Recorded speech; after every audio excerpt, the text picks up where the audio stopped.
नमस्कार, मैं हूं आपके साथ नीलोफर अंसारी और आप देख रहे हैं लोकल भारत न्यूज। आइए नजर डालते हैं आज की बड़ी खबर पर। विधानमंडल की इस कार्रवाई में भाग लेने के लिए आए हुए सभी माननीय सदस्यों का मैं स्वागत करता हूं। वर्ष का जो प्रारंभिक सत्र होता है, यह राज्यों के अंदर महामहिम राज्यपाल जी के अभिभाषण से इस सत्र की शुरुआत होती है। इसके अलावा वर्ष भर के लिए राज्य सरकार का बजट भी इसी सत्र के दौरान पारित होता है। अन्य विधायी कार्यों के साथ ही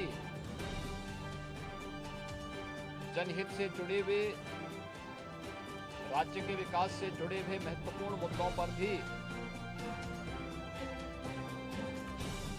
सदन में चर्चा होती है। आज विधानमंडल की कार्रवाई प्रारंभ होने के साथ ही महामहिम राज्यपाल जी का महत्वपूर्ण अभिभाषण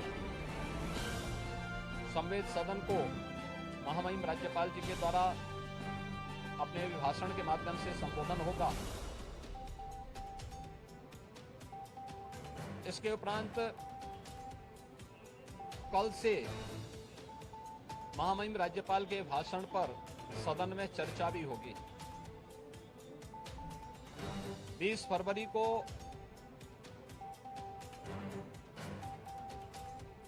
वर्ष 2025-26 का उत्तर प्रदेश का सामान्य बजट सदन में प्रस्तुत होगा। सदन 18 फरवरी से लेकर 5 मार्च तक के लिए प्रस्तावित किया गया है। उत्तर प्रदेश के इतिहास में ऐसे बहुत कम क्षण आए हैं जब इतने लंबे समय के लिए सदन आहूत किया गया हो, लेकिन सदन की कार्रवाई सुचारू रूप से संपन्न हो, यह केवल सत्ता पक्ष का ही दायित्व नहीं होता है, बल्कि विपक्ष का भी उतना ही महत्वपूर्ण दायित्व बनता है।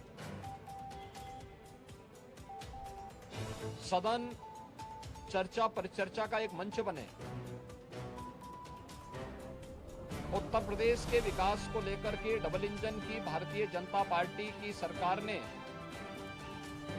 पिछले लगभग 8 वर्ष के अंदर जो प्रतिमान स्थापित किए हैं वह अभूतपूर्व है।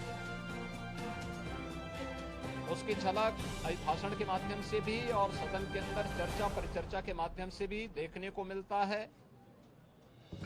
उत्तर प्रदेश के परसेप्शन में आए हुए व्यापक बदलाव देश और दुनिया के द्वारा उत्तर प्रदेश को आकर्षण का केंद्र मानते हुए जो वर्तमान में स्थितियां दिखती हैं, स्वाभाविक रूप से हताश और निराश विपक्ष इन मुद्दों पे चर्चा करने से भागने का प्रयास करता है, सदन की कार्रवाई में बाधा पैदा करने का प्रयास करता है। विपक्ष अगर सार्थक चर्चा को आगे बढ़ाने में मदद करेगी तो मेरा अनुमान है कि यह एक बहुत अच्छा सत्र, बजट सत्र हो सकता है, जिसमें अगले 5 मार्च तक चलने वाली सदन की कार्रवाई को न केवल महामहिम राज्यपाल जी के भाषण पर चर्चा करने और सभी सदस्यों को अपनी बात को रखने का, बल्कि सामान्य बजट और अनुदान मांगों पे भी चर्चा के साथ ही विधायी कार्यों को संपन्न करने के साथ साथ अन्य महत्वपूर्ण मुद्दों पर भी, जनहित से जुड़े हुए महत्वपूर्ण मुद्दों पर भी प्रभावी चर्चा का एक मंच सदन बन सकता है और माननीय सदस्यों को अपनी बात को प्रभावी ढंग से रखने का एक अवसर भी प्राप्त होगा। हम उम्मीद करते हैं कि हार की हताशा से परेशान विपक्ष अपनी इस खुन्नस को सदन पर नहीं उतारेगा। सदन की कार्रवाई को सुचारू रूप से संचालन करने में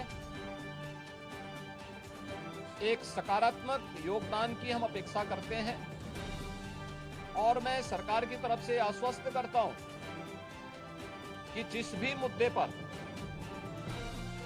यद्यपि अभिभाषण और बजट अपने आप में समग्रता को लेकर के दो महत्वपूर्ण मुद्दे होते हैं जिनमें विपक्ष ही नहीं बल्कि सदन का हर सदस्य अपनी बात को प्रभावी ढंग से रख सकता है, लेकिन इसके इतर भी अगर किसी मुद्दे पर विपक्ष चर्चा करना चाहेगा, सरकार उसका तथ्यात्मक जवाब देने के लिए पूरी तौर पर तैयार है। लेकिन हम चाहते हैं कि एक सार्थक चर्चा का मंच सदन बनने चाहिए। आरोप प्रत्यारोप या फिर असंसदीय आचरण से इस समस्या का समाधान नहीं हो सकता है और मैं उम्मीद करता हूं कि महामहिम राज्यपाल के भाषण से उस सुदृढ़ और मर्यादित संसदीय आचरण की शुरुआत हम लोग विपक्ष के अंदर देखने का प्रयास करेंगे। उम्मीद करते हैं कि इस प्रकार का आचरण सभी माननीय सदस्यगण और खासतौर पर विपक्षी सदस्यगण सदन में दिखाएंगे, जिससे लोकतांत्रिक मूल्यों के प्रति आम जन की आस्था को और सुदृढ़ करने में मदद मिलेगी। मैं एक बार फिर से बजट सत्र के शुभारंभ के अवसर पर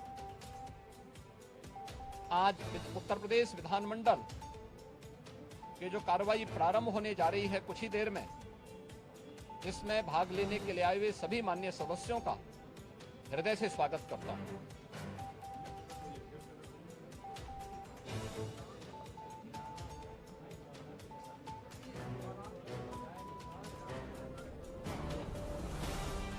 फिलहाल के लिए इस खबर में इतना ही। देश और दुनिया से जुड़ी हर खबर देखने के लिए हमारे चैनल लोकल भारत न्यूज को लाइक करें, सब्सक्राइब करें और हाँ, वीडियोस को शेयर करना ना भूलें। नमस्कार।